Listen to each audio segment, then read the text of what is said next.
This is not deja vu. This is new. This is from July 7th, 2025. We have gone back in time, back in time, and we're back here. I can't even believe that this is real. Apparently, the New York Times woke up and decided to go backwards into this old, tired narrative and released an op-ed called Blake Lively versus the misogyny slop ecosystem. 3 words that I never want to hear again altogether. What is the misogyny slop ecosystem? Okay, first of all, can we just have a real conversation about the word slop? Slop should be a word that should never be said again. Slop is a word that needs to go up there with the words moist and creamy. 2 words that slop should only be used if you're in the Big Brother household. And reality fans will know what I'm talking about. The misogyny slop ecosystem is some made-up word by a feminist YouTuber named Ofidoki. Okay? This is a real thing. That she created this word, these 3 words, she put them together, that basically means, well, I'll just show you what it means. According to her, we're in a culture that rewards misogynistic thinking, okay? This is real. Misogynistic thinking that is baked into everybody, all of you, and it makes it an ecosystem. So bits and pieces that are recycling or repeating from each other. Like we're all of us that are talking about Blake Lively, we're just repeating and recycling. There's no new information. It's all lies. We're not telling the truth. We're not getting new information. Court documents, judge information, new documents, new lawyer documents, nothing. And anyone that's reporting on pro Blake Lively content, that's all fine.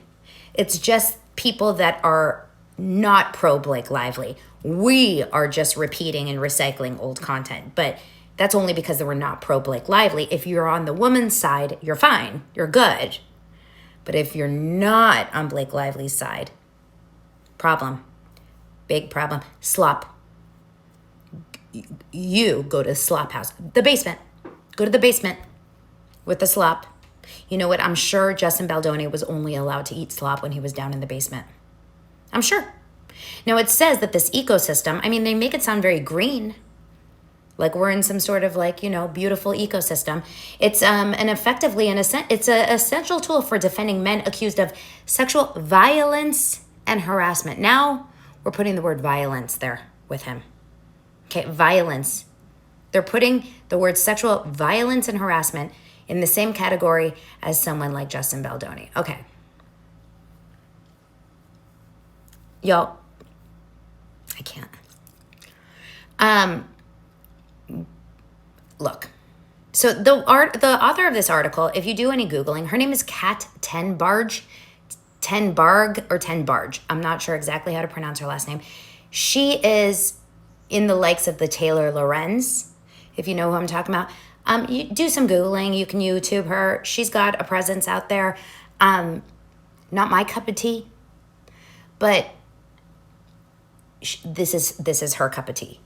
And apparently she thinks that if you report on anything that is not 100% in the woman's side, you are defending violent sexual harassers and assaulters, no matter what, even if it's not proven.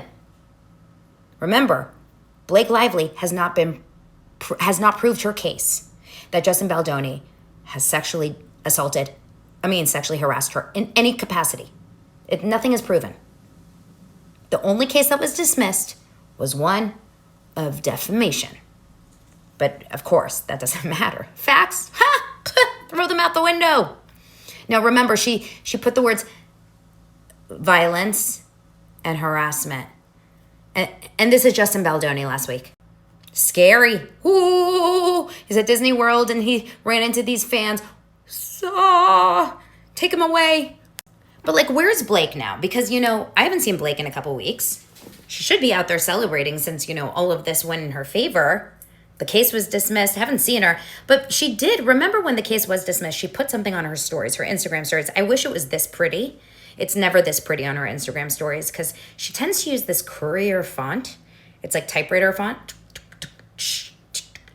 And it's like lots and lots and lots and lots, tons of words. And she usually puts that on her Instagram stories. And in one of the victory speeches that she made, she said, I am more resolved than ever to continue to stand for every woman's right to have a voice in protecting themselves, including their safety, their integrity, and their dignity, and their story. And that's great. And I'm really happy for the women out there because they need her, honestly. And I'm saying this honestly. I am happy for the women out there that don't have a voice, that are true victims of sexual harassment, because I believe there are victims of sexual assault, violence, and harassment out there. Really, there are. And I'm not saying that sarcastically. For example, I believe there is an actual victim currently, from the reading that I've done, I believe there is a victim currently on the set, well, she was on the set of a movie directed by none other than Kevin Costner. Her name is Devin Labella. Have you heard about this case? It was from this movie, Horizon, and she was a stunt double and a stand-in. And if you read the story, it is pretty graphic. It is very documented. And I believe that this woman, Devin Labella, has a true case against Kevin Costner. And his attorney, Marty Singer, have vehemently denied it and have really strongly put down Devin Labella. And Devin is not a star. She's not an A-lister. She's a stunt double. She's an exercise instructor here in Los Angeles. She needs Blake Lively to stand up for her. Blake, where's your voice? Why aren't you speaking for women like Devin? I'm not joking. Where are you? Is it because it's against Kevin?